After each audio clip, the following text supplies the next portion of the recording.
A reading from the Holy Gospel according to Saint Mark. Glory to you, O Lord. Jesus summoned the 12 and began to send them out two by two and gave them authority over unclean spirits. He instructed them to take nothing for the journey but a walking stick, no food, no sack, no money in their belts. They were, however, to wear sandals, but not a second tunic. He said to them, "Wherever you enter a house, stay there until you leave from there. Whatever place does not welcome you or listen to you, leave there and shake the dust off your feet in testimony against them." So they went off and preached repentance. The 12 drove out many demons, and they anointed with oil many who were sick and cured them. My dear friends, the Gospel of the Lord. Praise to you, Lord Jesus Christ. How do we travel light? How do we go through the process of unburdening? Madalas kung minsan pag nagbabiyahe, mabigat yung ating dala-dala.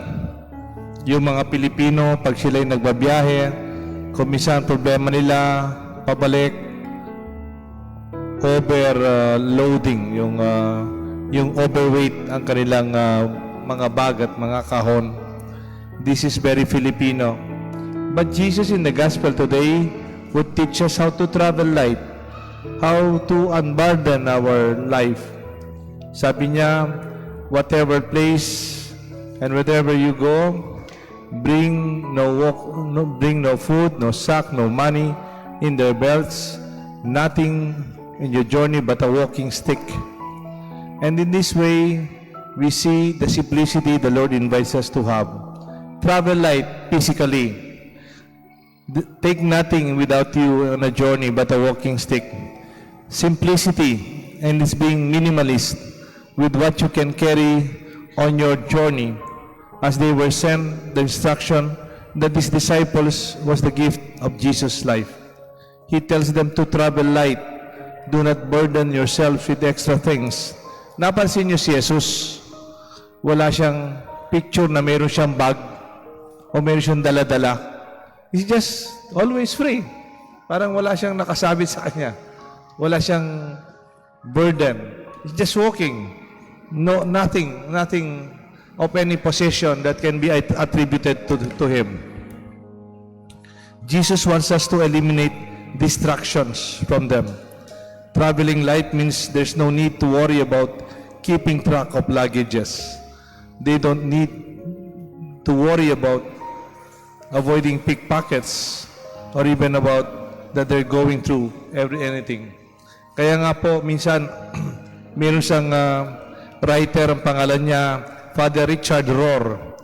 He was talking about there are two parts of our life. Kung minsan yung buhay natin, we are concerned with the container. Ano yung container? Yung container, the first part of our life, when we are focused on externalities, purchases, brands, brand names, positions, title, wealth, and achievement.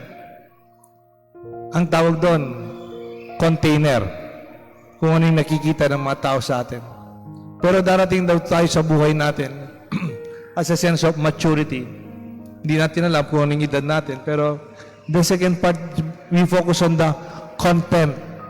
Ano yung laman? It is the transition. We talk about peace of mind, a quiet life. We focus on persons that matter most, our relationship and our sense of contentment. This is the second phase of our life, sabi ni Father Richard Rohr. Hindi yung lumpan labas, pero yung sa kalooban. Jesus wants us to focus on the second part, second phase of our life. Sabi nga, on the first part, we investment, para dumami. On the second part, we divest, para maging mas magaan, mas maging malaya. Even beyond the physical minimalism, physically traveling light forces them to be dependent on others. Relying on others for food, money, forces them to engage with relationships, giving them the opportunity to carry out their mission and the support of the community and the help of individuals. Parang maganda rin kasi pag nangangailangan ka, nakikita mo yung kahalagaan ng tulong ng ibang tao. You don't become proud. You don't become conceited. Hindi mo siya, kaya ko, I'm independent. However, attachment to material things create unnecessary burdens that prevent us from giving more time and attention to the purpose of our life. That is our mission. Even attachment to inordinate experiences like vices and even unnecessary relationships makes our life burdensome. Enough is a decision, not the amount. Secondly, other than the physical lightness, to travel light physically, we can also travel light emotionally. Yung magaan ang ating kalooban. Shake off the dust of your feet. When you are rejected, hindi ka tinanggap, nasaktan ka, shake off the dust. Pagpag mo, ingalikabok ka rin, bitis mo. The memories and the emotional baggage. When you go somewhere and they do not welcome you or your message, shake off the dust of your feet in protest against this community and move on. This is the instruction of Jesus in the gospel. Shaking off the dust of your feet means refusing to carry the junk of a situation into a new setting. It's unburdening yourself rather than dwelling on the rejection. In the gospel yesterday, kung nagsimba po kayo, ang title ng ating gospel yesterday, Overcoming Rejection. In the gospel yesterday, Mark chapter 6, 1-6, Jesus was rejected. Hindi siya tinanggap. Mismo sa kalagayan niya sa Nazareth kung saan siya lumaki. He carried on in his mission. He was not burdened by the unbelieving crowd in this native place of Nazareth. Traveling light emotionally is also traveling light mentally. Being flexible. Sometimes projects as planned are not realized. Sometimes the reality of totality is different from what you really prepared for. Kung minsan meron kang plano pero hindi nangyayari, you have to be flexible sa kaisipan mo. Travel light mentally is going with the flow, meeting the needs as they arise, even when the situation not what you expect, even when it means trying something you've never done before. Being light emotionally and in your mentality is like a dolphin. Alam niyo po yung dolphin? The dolphin can swim very fast. You know why? They don't ride against the current. They know how to use a very light body and swim very fast, allowing the grace to come back and be redeemed, to have peace within us and be saved. If you don't leave the past behind, it may destroy your future. Live for what we have today live for what today has to offer, not for what yesterday has taken away. Huwag maging mabigat sa ating buhay. Maging magaan ang ating kalooban. Dapat walang hugot, sabi niya, o kinikim-kim na masamang kalooban or our painful memories. Have something as a soundboard and let go. When we travel the Lord, let us travel light physically. Let us travel light emotionally and even mentally. And lastly, when we travel with the Lord, let us travel light spiritually. Physically and mentally, traveling light allows us to move quickly without any being bogged down. But it's pointless if you don't know where you're traveling to. We are also called to travel light spiritually by focusing on our mission.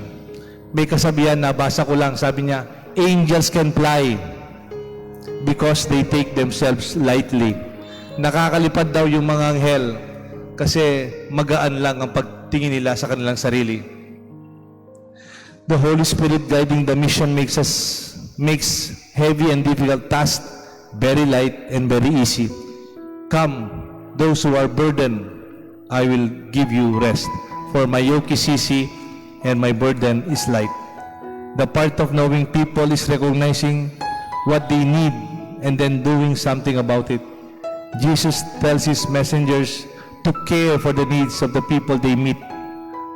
For some, Maybe it may be literally curing the diseases of the ones who are sick, and for others, perhaps it's simply getting to know them, to help them and serve them, the family and community.